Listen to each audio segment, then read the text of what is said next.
حضور مفتی اعظم جو نانا تھے تاج الشریعہ کے، وہ بہت بڑے بزرگ ہماری جماعت کے گزرے ہیں۔ ان کا کہنا یہ تھا کہ جب بھی میں اپنے کمرے میں اکیلا رہوں اجازت کے بغیر کوئی آیا نہ کرے۔ ممبئی میں ایک دن اکیلے کمرے میں تھے اور تعویذ والوں کی بھیڑ لگی ہوئی تھی، تعویذ تقسیم کرتے رہے اور کھانا نہیں کھایا تھا۔ یہ بھی ایک عنوان ہے کہ کھانا کیوں نہیں کھایا تھا، اس لیے کہ وہ کھانا مانگ کر نہیں کھاتے تھے۔ کبھی کسی کو نہیں کہا کہ کھانا کھلاؤ، پانی پلاؤ، چائے پلاؤ۔ اگر ضرورت بھی پیش آ گئی تو وہ کہتے تھے آپ پانی پئیں گے، آپ کھانا کھائیں گے، آپ چائے پئیں گے۔ لوگ سمجھ جاتے تھے کہ حضرت کو اس کی حاجت ہے۔ اتنے متقی، تقویٰ تھا، بڑے پرہیزگار تھے۔ اللہ اکبر۔ تو بلکہ بڑا مشہور سا ایک واقعہ بھی ہے، شاید دلی کا واقعہ، اور میں نے اس کو دلی ہی میں ایک بہت بڑے عالم دین سے سنا ہے جو اس محفل میں موجود تھے۔ دلی میں حضور محدث اعظمین اور حضور مفتی اعظمین دونوں جمع تھے کانفرنس میں، اور دونوں کا قیام ایک جگہ پر تھا۔ کانفرنس تھی، اکثر جلسے جو ہوتے تھے اس میں محدث اعظمین اور مفتی اعظمین اکثر جمع ہوتے۔ تو دلی کی ایک کانفرنس میں دونوں بزرگ جمع تھے، قیام ایک جگہ تھا۔ ایک غیر مسلم کی دکان سے چائے منگائی گئی تو مفتی اعظم نے پوچھا چائے کہاں سے آئی ہے؟ تو کہا کہ وہ فلاں غیر مسلم کی دکان سے آئی ہے۔ کہا لے جاؤ، میں غیر مسلم کے یہاں کی چائے نہیں پیتا۔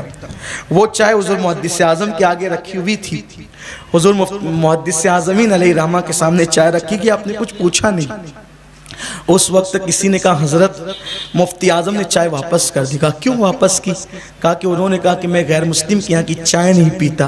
تو محدث اعظم نے کپ اٹھایا اور مسکرا کے فرمایا وہ ان کا تقویٰ ہے، اور منہ میں چسکی لیتے ہوئے فرمایا بڑے حسین لب و لہجے میں یہ ان کا فتویٰ ہے، وہ ان کا تقویٰ ہے اور یہ ان کا فتویٰ ہے۔ حضرت مفتی اعظم علیہ رحمہ کیا ہمارے اسلاف تھے، کیا محبتیں تھیں، کیا الفتیں تھیں، کیا انداز تھا ایک دوسرے کو نبھانے کا۔ تو بہرحال حضور مفتی اعظم علیہ رحمہ فرماتے تھے کوئی آئے نہ، کھانا نہیں کھایا تھا، کمرے میں چلے گئے تھے۔ ان کا قیام جس شخص کے گھر پہ تھا، حاجی صاحب کا نام غالباً ابراہیم بتایا جاتا ہے، ان کے یہاں تو حاجی صاحب نے دودھ گرم کیا، سوچا کہ کھانا نہیں کھایا تو دودھ پلا دوں۔ دودھ لے کر جیسے ہی کمرے میں داخل ہوئے تو کیا دیکھا کہ حضور مفتی اعظم علیہ رحمہ کے ٹکڑے ٹکڑے پڑے ہوئے ہیں۔ یہ تو چیخ مار کے بے ہوش ہو کے بندہ گرا، ہاتھ سے دودھ کا گلاس چھوٹا، قالین پر دودھ گرا، یہ بھی گرا۔ جب اس کو ہوش آیا تو مفتی اعظم سامنے تھے، اس لیے صدمے میں بیچارہ گرا کہ میرے گھر میں کس نے مرڈر کر دیا مفتی اعظم کا، میں زندگی بھر لوگوں کو کیا جواب دوں گا، اتنی بڑی ہستی کو میرے گھر میں کاٹ پیٹ کے لوگوں نے ڈال دیا۔ لیکن جب یہ شوش میں آیا تو سرکار مفتی اعظم سامنے کھڑے تھے، مسکرا کے کہتے ہیں حاجی صاحب یہ دودھ میرے حصے کا نہیں تھا، قالین کا حصہ تھا، قالین نے پی لیا، میں نے پہلے ہی کہا تھا کہ میرے کمرے میں اجازت کے بغیر مت آیا کرو، آپ آئے کیسے؟ کہا سرکار وہ جو بھی ہوا یہ بتاؤ کہ یہ کیا تھا، یہ میں نے تو آپ کے ٹکڑے دیکھے نا، یہ کیا تھا؟ کہا حاجی صاحب جب تک میں حیات رہوں پہلے وعدہ کرو کسی کو بتاؤ گے نہیں۔ کہا کیا تھا؟ ایک جملہ کا حضور مفتی اعظم نے، اس کی لذت لیجئے، کیا پیارا جملہ کا۔ کہا حاجی صاحب میں قتیل عشق رسول ہوں،